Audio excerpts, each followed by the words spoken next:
छाना बिलारी झन दिया बाजू लगला बिलारी का घामा। छाना बिलारी झन दिया बाजू लगला बिलारी का घामा। लगला बिलारी का घामा हो बाजू लगला बिलारी का घामा हो बाजू लगला बिलारी का घामा। छाना बिलारी झन दिया बाजू लगला बिलारी का घामा।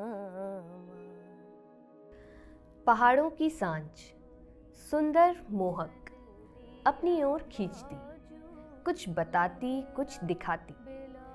अपनी दिन भर की यात्रा पूरी कर सूरज भी अब विदाई ले रहा है। सांझ ढलने के साथ साथ पहाड़ के डाने कानों में एक रक्तिम लालिमा छाने लगी है। बाखलियां ख्वाल बच्चों के शोर से चहक रही है। गोधुली के साथ बण से गाय बच्चियों के झुंड मधुर घंटियों की आवाज़ के साथ अपने अपने छानों की ओर बढ़ रहे हैं। दिन भर खेत में काम करने के बाद महिलाएं भी गांव की सरहद तक पहुंच चुकी है। बछड़ों के रंभाने से गायों और दुधमुहे बच्चों की किलकारी से माओं के कदम तेज हो गए हैं। आदमी भी अपने काम धंधे से निपटकर घर के पास पहुंच चुके हैं। घर छानियों से हल्का हल्का धुआं उठने लगा है। कई घरों में सब्जियों के छौंक से वातावरण महक रहा है। एक ऐसी रुमुक, ऐसी सांझ जो हर रोज ऐसे ही ढलती है, कई उम्मीदों और कई सपनों के साथ। सब लोग इस शाम के साथ कुछ देर सुस्ताना चाहते हैं, अपने आंगन में, अपने बाखली ख्वाल में सुकून के साथ। मनोरंजन के आधुनिक साधन अभी गांव तक पहुंचे नहीं हैं। रेडियो ने भी अपनी आवाज़ गांव तक पहुंचाना बस शुरू ही किया है। कुछ घरों तक रेडियो पहुंच चुका है। कम से कम हर बाखली ख्वाल में एक तो आ ही गया है।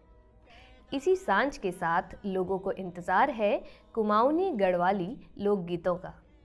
आंगनों में बच्चों को दूध पिलाती इजा बोई और हल्के फुल्के अंदाज में बैठे लोगों के लिए आकाशवाणी के शॉर्ट वेव 61.48 यानी 4480 किलोहर्ट्ज़ पर रोज़ शाम सुदूर पर्वतीय अंचल के श्रोता ठीक 5:45 पर सुनते थे दो सुपरिचित आवाज़ें।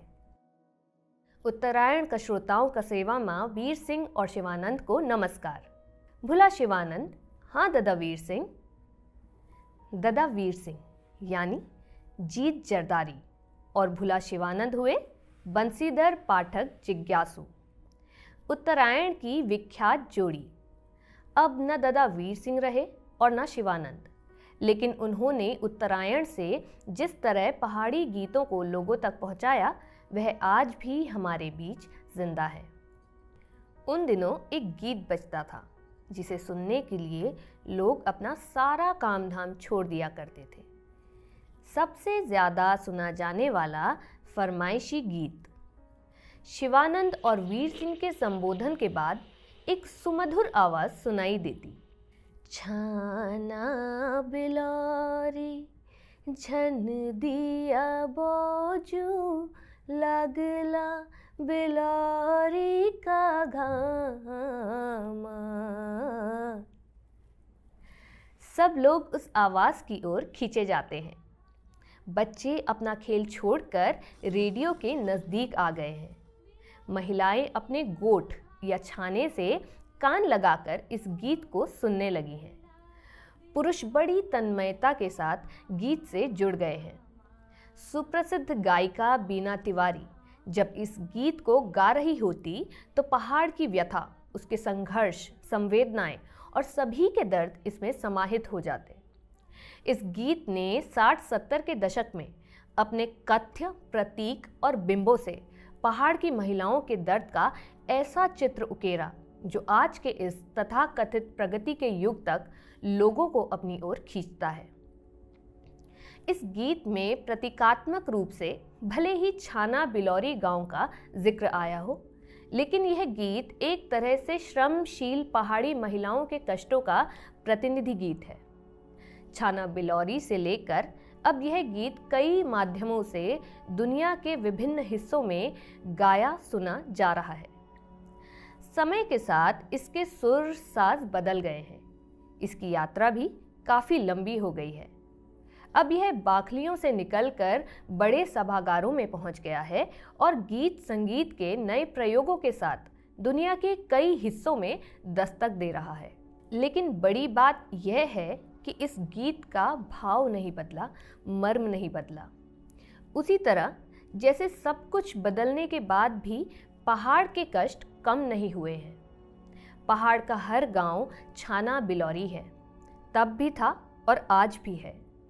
छाना बिलौरी किसी गांव के पिछड़ेपन का गीत नहीं है, बल्कि यह पहाड़ की महिलाओं के कष्टों का दस्तावेज है, जिसमें पहाड़ की हर महिला की व्यथा दर्ज है। नमस्कार, मैं हूं उदिता देवरानी और आप देख रहे हैं बारामासा का विशेष कार्यक्रम गाने के बहाने।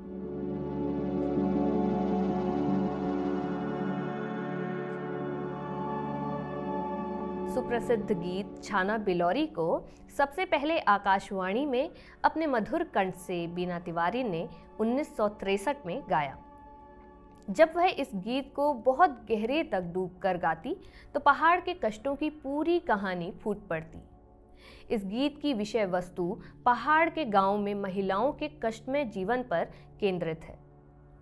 इस गीत में एक लड़की अपने पिता से कहती है कि मुझे छाना बिलौरी मत ब्याहना।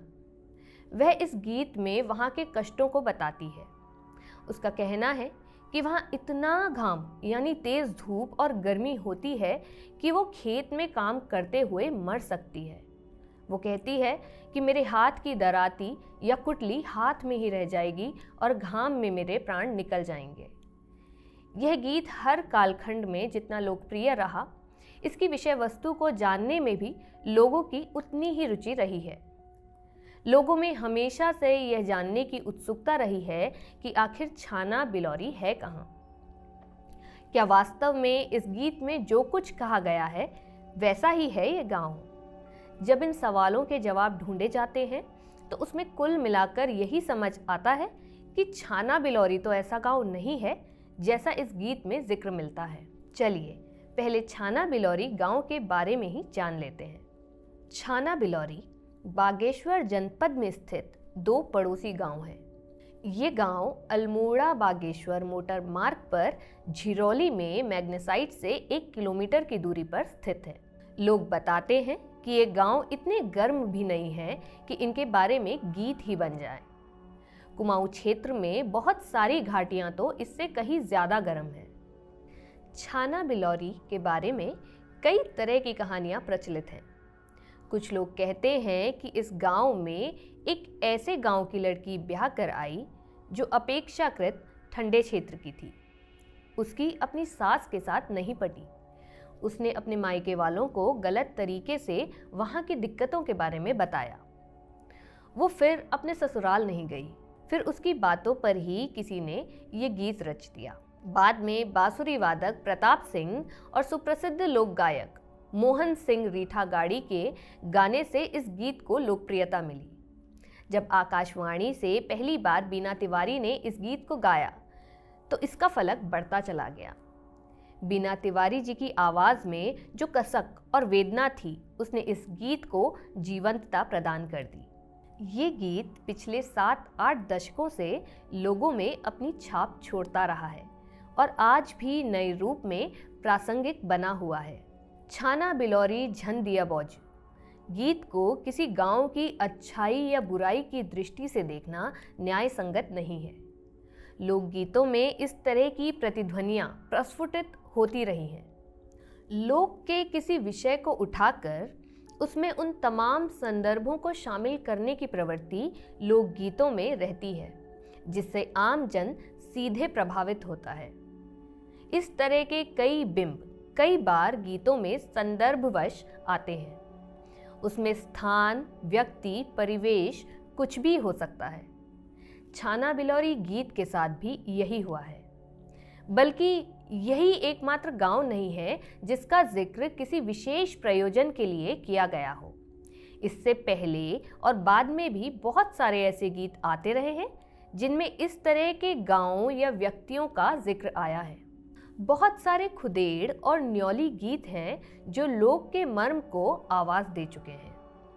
आकाशवाणी से बहुत पहले एक गीत प्रसारित होता रहा है। नेपाल और कुमाऊं में तो ये लोकगीत बहुत प्रचलित रहा है, जो कि झंडिया बौजू से भी पुराना है।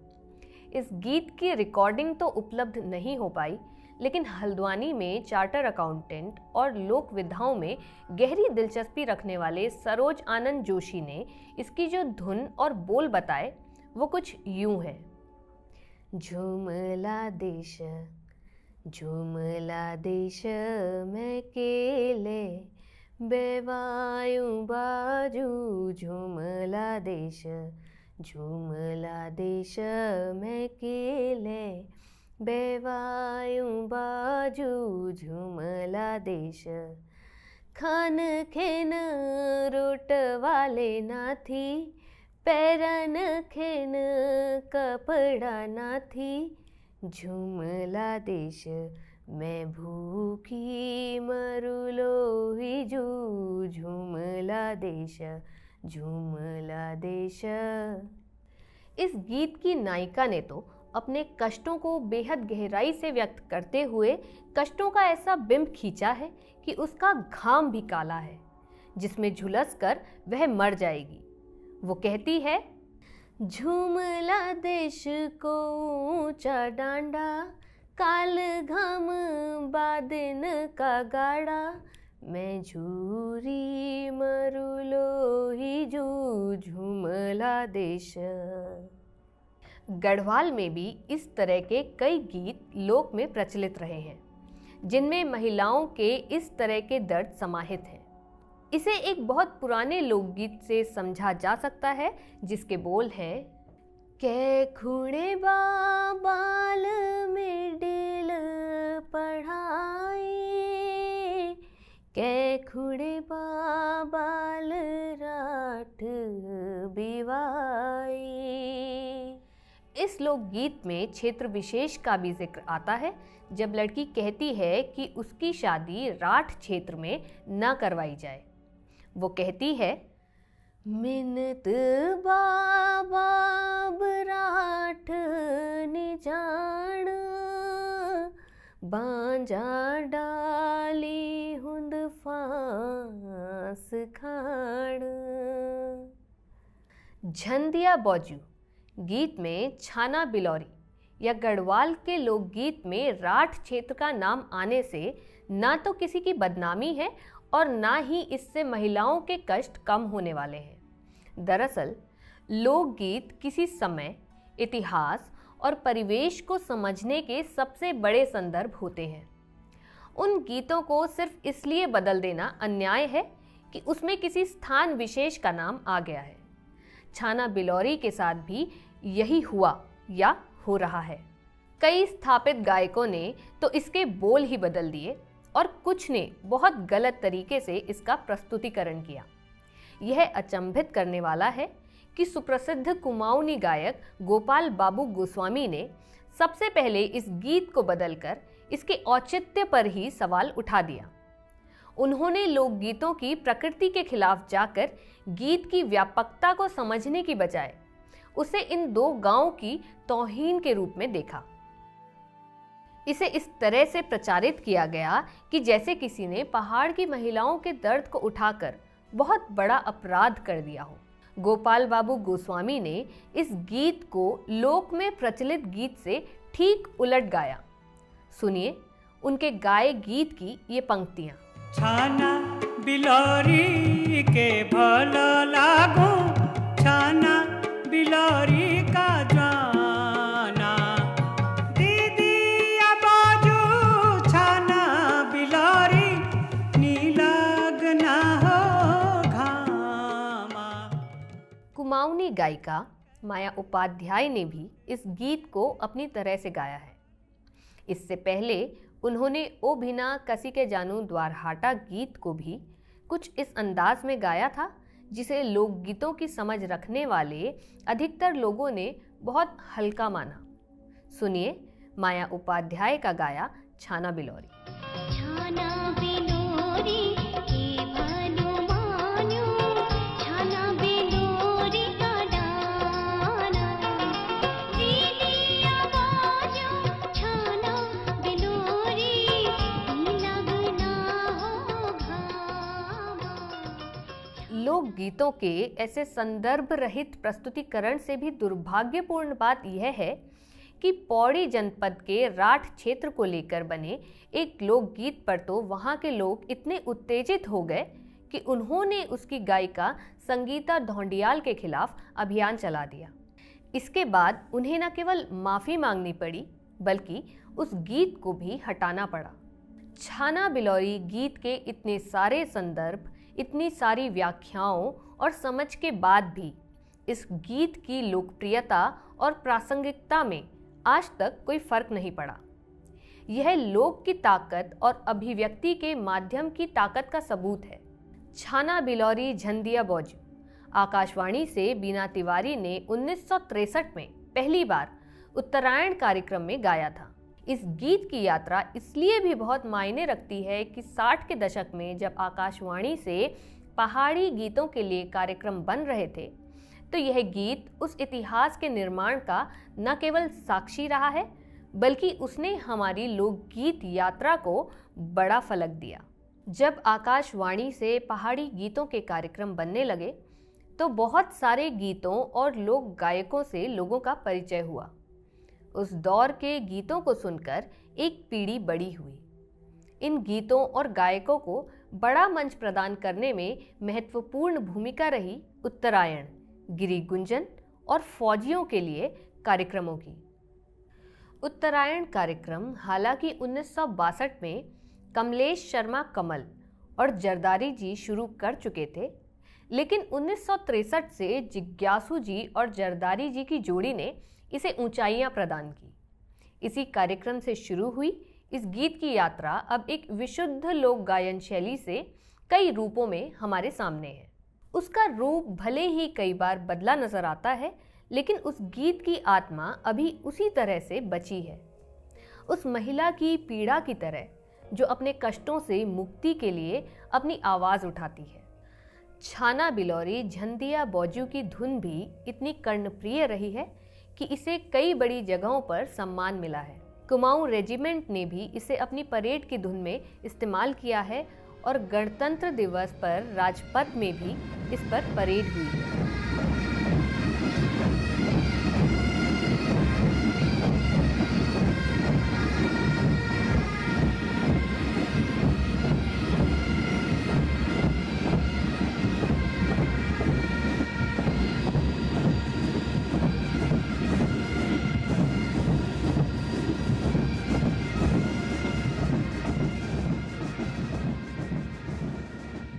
इस गीत ने अब देश के विभिन्न हिस्सों में अपनी धमक के साथ विदेशों में भी दस्तक दी है।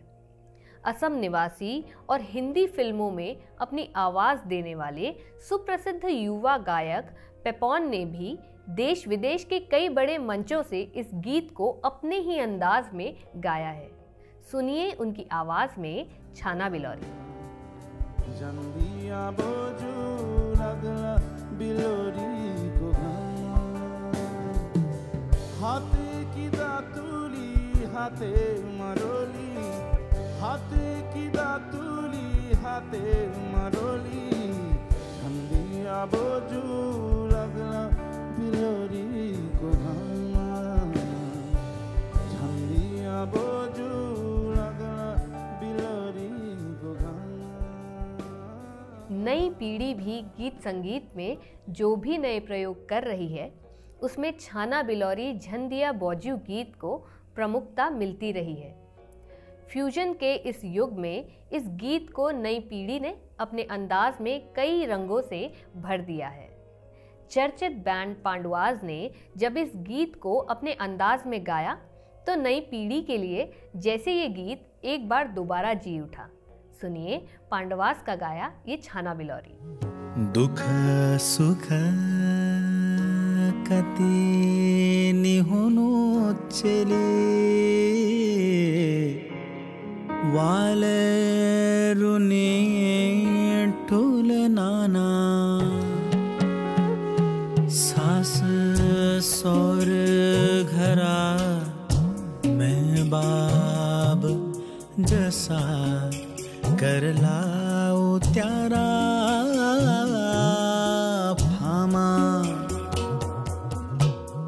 छाना बिलोरी जान छो छेली छाना बिलोरी। एक तरह से अपनी यात्रा की शुरुआत में जिस गीत के लिए आकाशवाणी पहला पड़ाव था, वो यात्रा भले ही लंबी हो गई हो, लेकिन वो इतनी विस्तारित है कि छाना बिलोरी को नए संदर्भों में समझ सकती है। बस उसके लिए एक लोक अभिव्यक्ति को समझने की दृष्टि चाहिए। फिलहाल छाना बिलोरी झंडिया बौजू गीत को सुनने के लिए भले ही गांव की बाखलिया ख्वाल अब उस तरह से किसी रुमुक सांझ का इंतजार न करती हो, गांव में विस्तारित संचार माध्यमों की वजह से अब आकाशवाणी के शॉर्ट वेव 61.48 यानी 4480 किलोहर्ट्ज़ के लिए बैंड न बदलना पड़े, उसके प्रस्तुतिकरण के लिए हमारे पास ददा वीर सिंह यानी जीत जरदारी और भुला शिवानंद यानी बंशीधर पाठक जिज्ञासु न हो, लेकिन इस गीत को अपनी मधुर आवाज देने वाली बीना तिवारी जी हैं। और हमारे पास है लोक की समृद्धि की वो विरासत जो जिंदा रखती है लोक की सामूहिक अभिव्यक्ति को। अपने कष्टों को व्यक्त करने वाले इस कालजयी गीत की जरूरत अभी समाप्त नहीं हुई है। दर्दों से लिपटी उस महिला के कष्ट आज भी हमें प्रसव पीड़ा से कराहते हुए सड़क पर मरती महिलाओं के रूप में और भी भयावह रूप से दिखाई दे रहे हैं। इसलिए अगर प्रतीकों में किसी का नाम आ जाए तो वो उतना अपमानजनक नहीं है जितना कि अपनी व्यथा को कहने के लिए निकले लोक स्वरों को दबाना। इसीलिए ये गीत हमेशा यूं ही गाता जाया रहेगा। छाना बिलोरी झन दिया बौजू लगला बिलोरी को घामा। गाने के बहाने कार्यक्रम के इस एपिसोड में छाना बिलोरी गीत से जुड़ी ये दिलचस्प स्क्रिप्ट आपके लिए लिखी थी वरिष्ठ पत्रकार चारू तिवारी ने। आपको ये कार्यक्रम कैसा लगा हमें कमेंट करके ज़रूर बताएं। बारामासा के सभी कार्यक्रम अब आप हमारी वेबसाइट baramasa.in पर भी देख सकते हैं। एक ज़रूरी सूचना उन सभी दर्शकों के लिए भी जिन्होंने बारामासा के कार्यक्रमों को खूब सराहा और हमें समर्थन करने की इच्छा जताई। तो हमें सपोर्ट करने के लिए अब आप baramasa.in वेबसाइट पर जाकर सब्सक्राइब का विकल्प चुन सकते हैं और अपने अनुसार कोई भी प्लान चुनकर हमारा हौसला बढ़ा सकते हैं, ताकि हम लाते रहें आपके लिए ऐसी ही दिलचस्प कहानियाँ बारामासा। छाना बिलोरी झन दिया बाजू लगला बिलोरी का घामा। छाना